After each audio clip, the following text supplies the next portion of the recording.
If you're anything like me, dental insurance isn't something you think about a lot. However, when the unexpected happens, it can help you avoid a costly dentist bill. Spirit Dental and Vision has dental plans that offer affordable rates and no waiting periods for major services. That means you can get coverage for major services like dental implants, crowns, and bridges right away instead of waiting months for your coverage to kick in. Spirit makes it easy to find the dental plan that's right for you. With other plans, you could run into high deductibles, long waiting periods, and expensive procedures might not even be covered. Plus, for a limited time, Spirit is waiving the $25 application fee. Just use promo code SPIRIT2020 at checkout. If you're looking for dental coverage made easy, visit spiritdental.com/pod to gain a little peace of mind. That's spiritdental.com/pod to get a quote in about 60 seconds. spiritdental.com/pod. Who are you texting? My therapist. You text with your therapist? Text, video chat, call. Yep. That sounds too easy. How did you find her? I just went to betterhelp.com/save. She's a licensed therapist and it's all online. I connect when it's convenient for me and don't waste time driving anywhere. Plus, it's affordable. I wonder if I should try it. It's great to talk to someone in confidence. She's helped me sort out quite a few things. And right now you save 10% off the first month when you go through betterhelp.com/save. Betterhelp.com/save. Got it.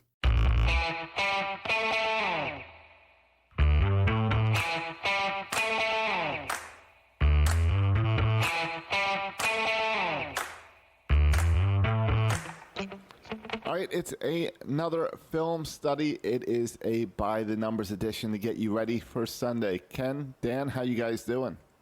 Life's good, Josh. How about you? Yeah, I'm doing great. All right, and all good down here in the south. Seems like some crazy storms everywhere, so it's a little chilly down here, just like you guys are dealing with. Just no snow.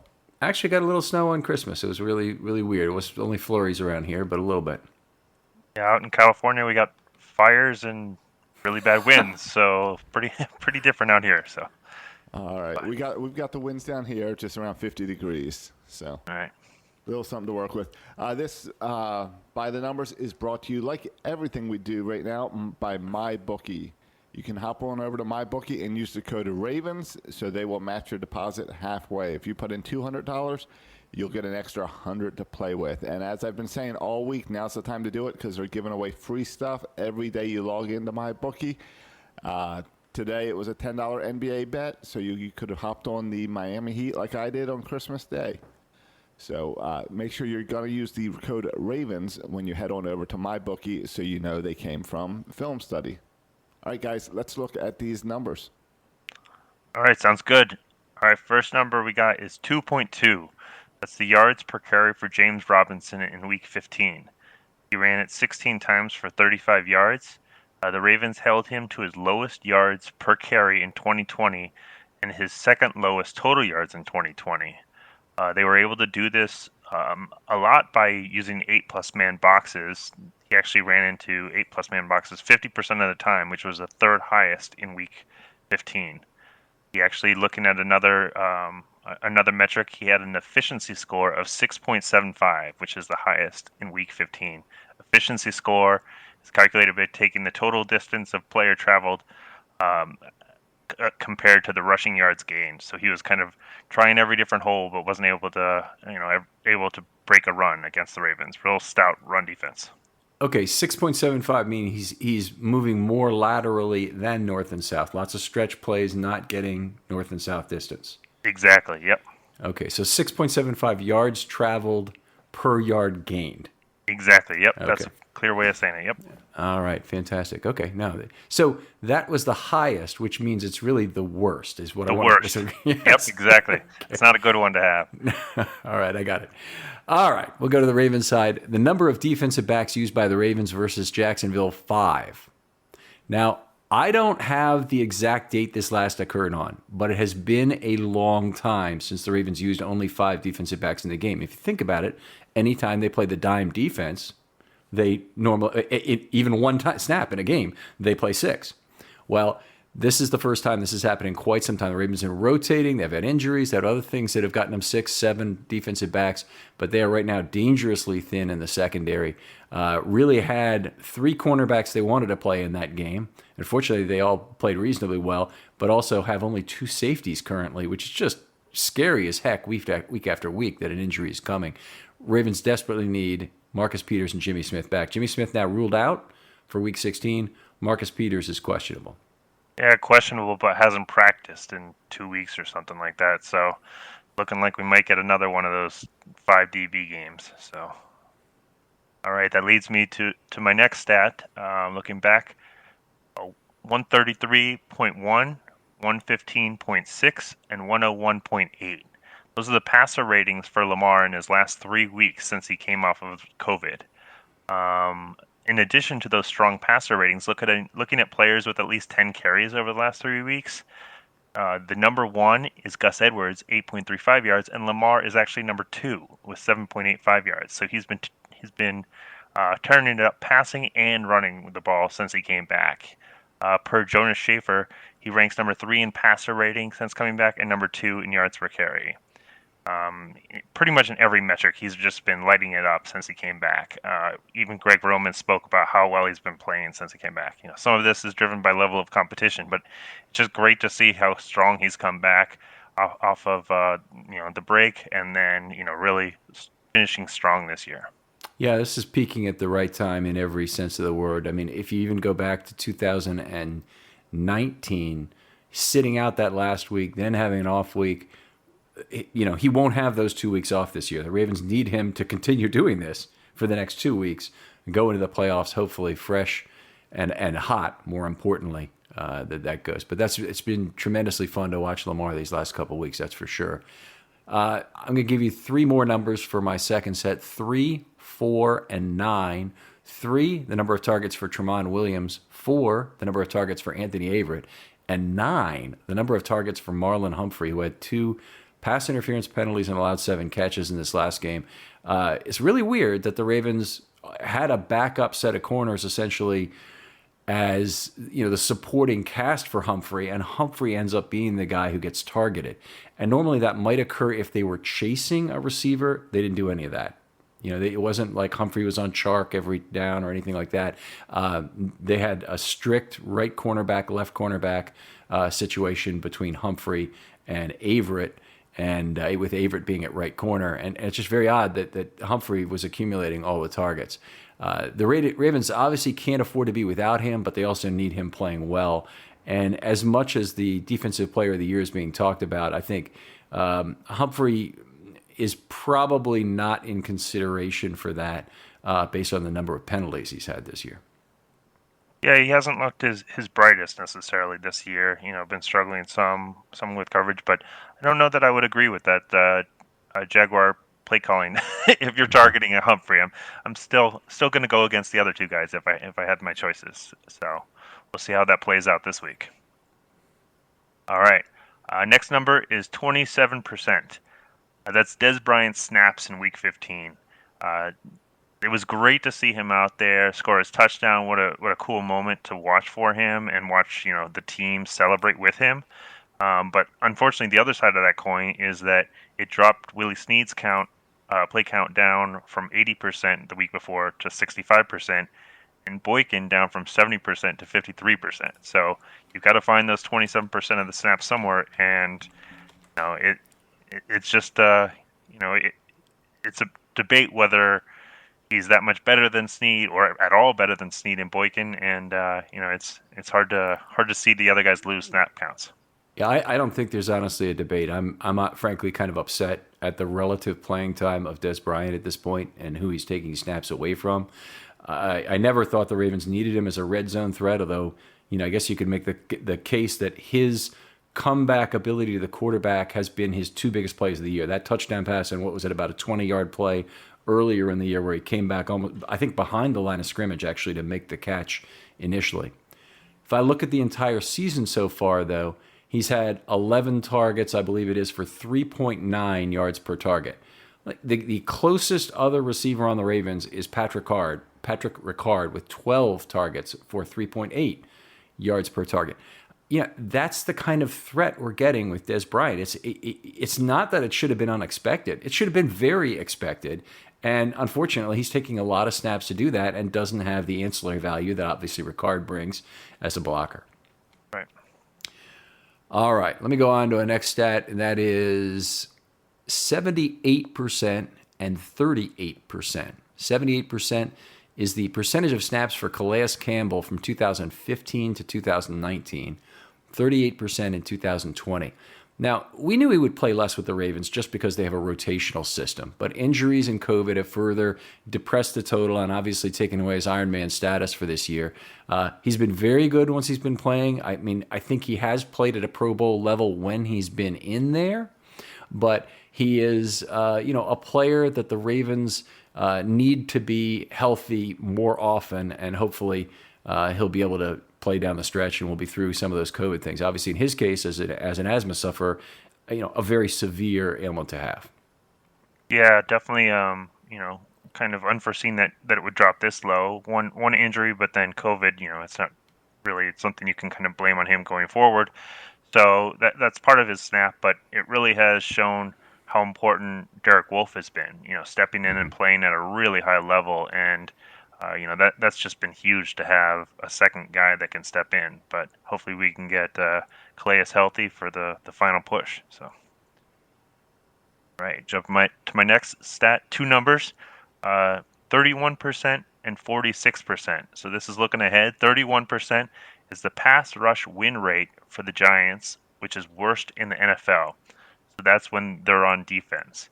46% is the pass block win rate for the Giants, which is second worst in the NFL, which is when they're on offense. So worst on pass defense for the line, and the second worst on pass offense for the line. Giants allowed the second highest percentage of snaps with pressures and allowed 42 sacks, the fifth highest. So really hoping to keep the momentum from last week and keep on a roll with the pressures coming from the defensive line, especially if we're going to be short-handed with defensive backs.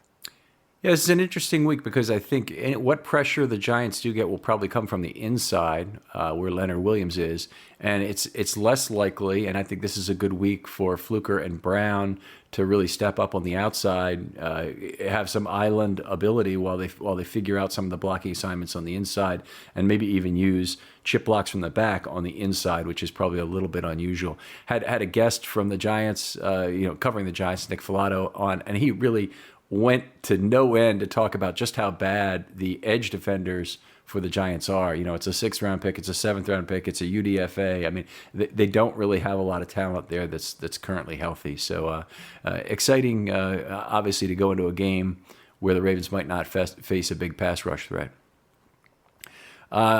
Sticking to the passing game for the offense, there, 6.83 is the number of yards per play for the Ravens offense the last 3 weeks.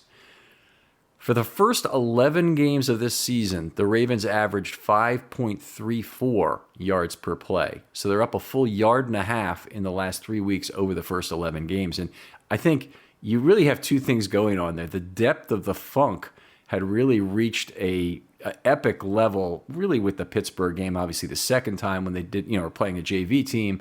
But even before then, they really weren't performing very well. And to get back up to 6.83 yards per play it would be very good for most teams. It's outstanding for the Ravens, who do it with a very low percentage of pass plays. And you had the earlier statistics showing just how their running game had been excelling in Edwards and Jackson with the high yards per carry. But it's very hard to maintain a high yards per play average when you run as much as the Ravens do.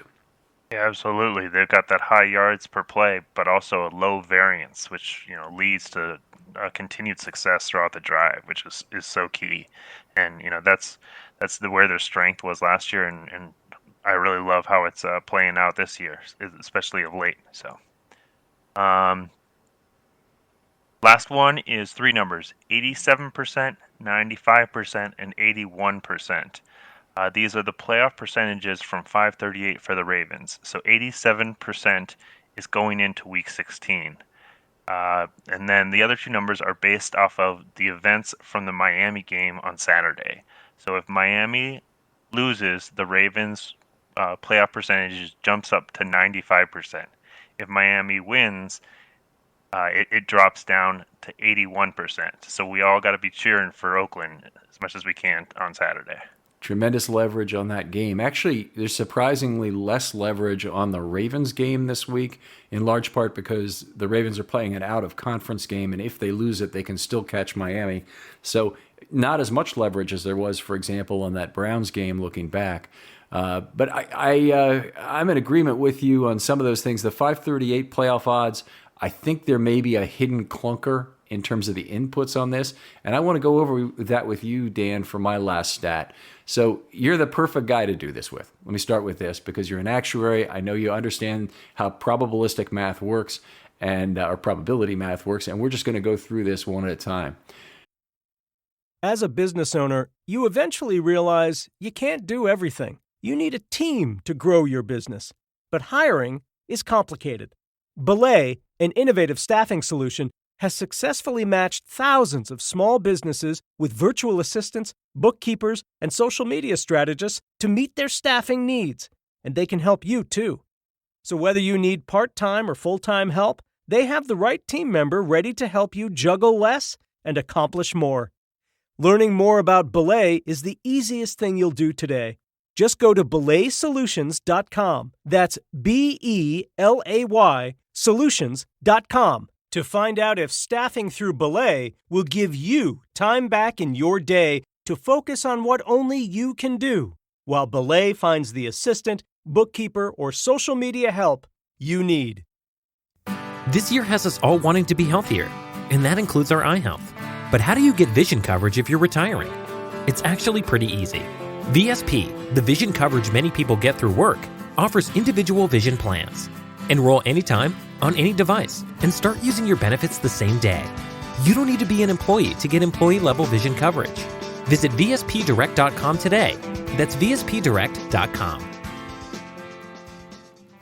So I was talking to a guy from the UK, and he said he had gotten a bet down at 22-1 that Miami, Indianapolis, and Cleveland would each win their last two games. And he kind of saw it as a hedging opportunity because if all three of those happen, the Ravens are probably out. They could still have two Tennessee losses, but that's unlikely. So if those six games occur against them, they're probably out of the playoffs, even if they win out. And the price he got on it just shocked me, 22-1. And if you look at that, that's a 4.35% implied win probability. That's 1 out of 23. Now let's talk about how we would price that thing ourselves as actuaries, Dan.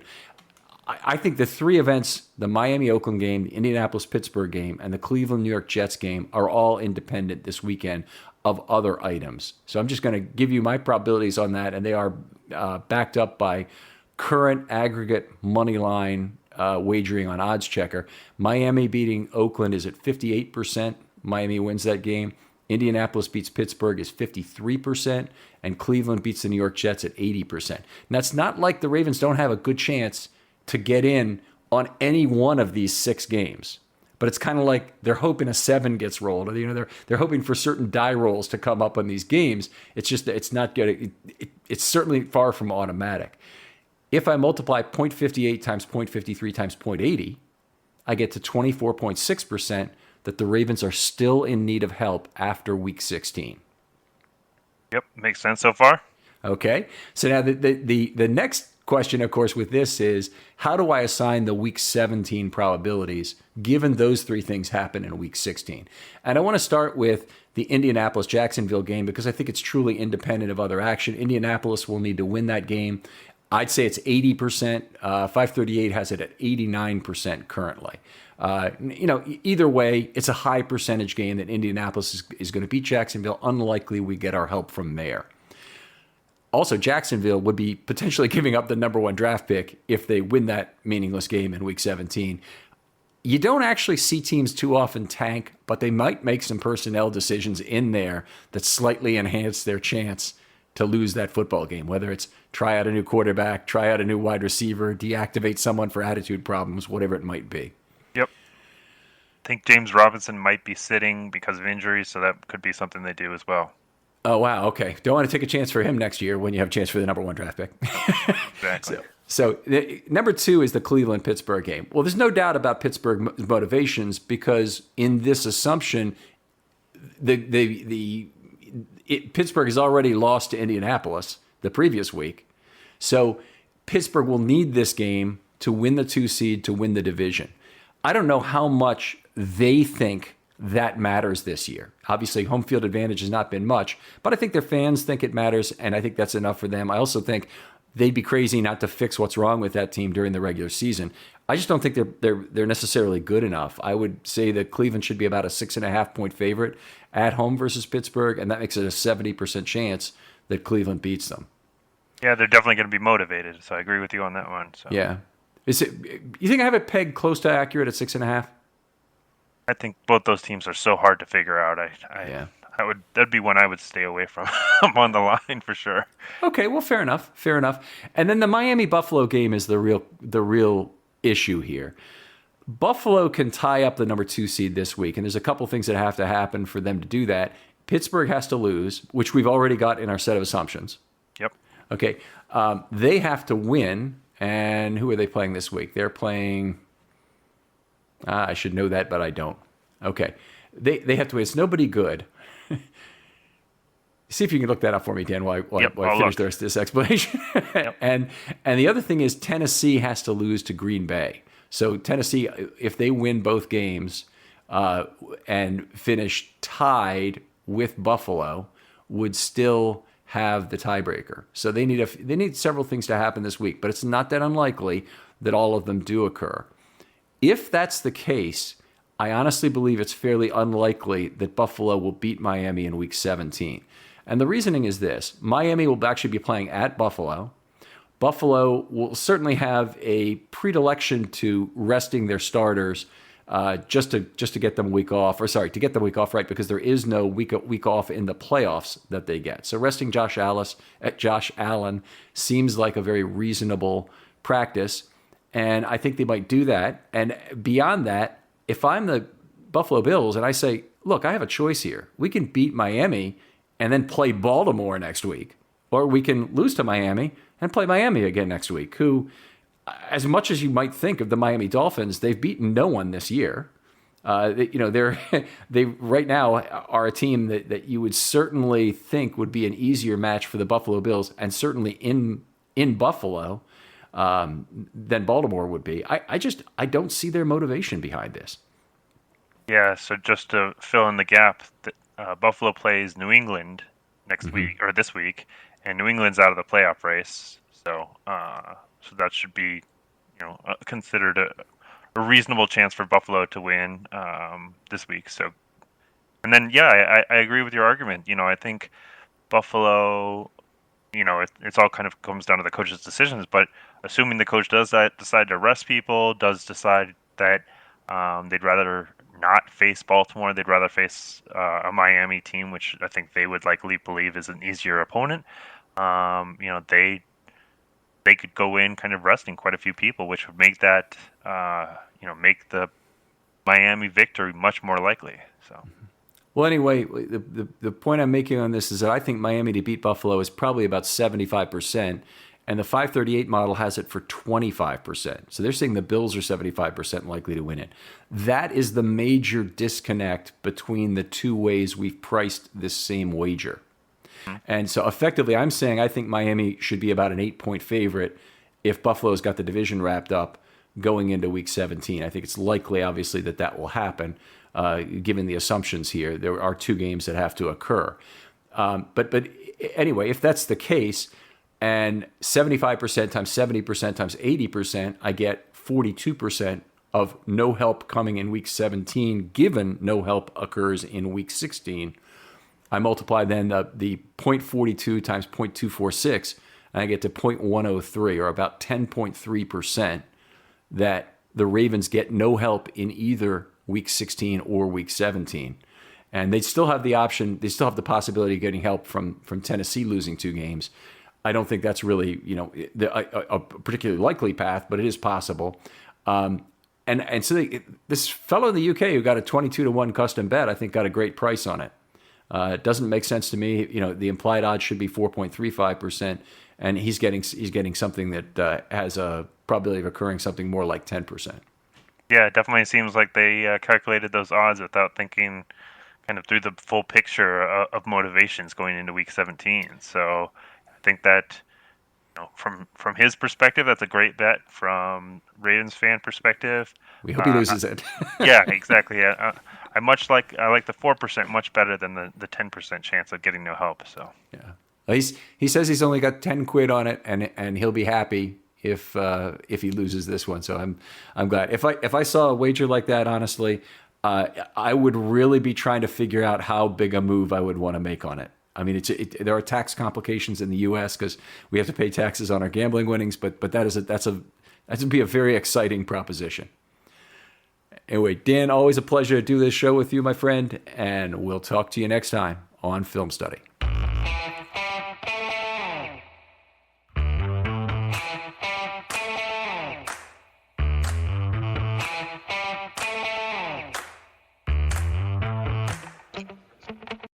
If you're a defender fighting to protect your organization from cyber attackers, you must be successful ending attacks every single time. They only need to be successful once. Cyber Reason reverses the attacker's advantage. Our future-ready attack platform gives defenders the wisdom to uncover, understand, and piece together multiple threats, and the precision focus to end cyber attacks instantly. Together, we are the defenders. Cyber Reason. End cyber attacks. From endpoints to everywhere. Learn more at cyberreason.com. That's CYBEREASON.com.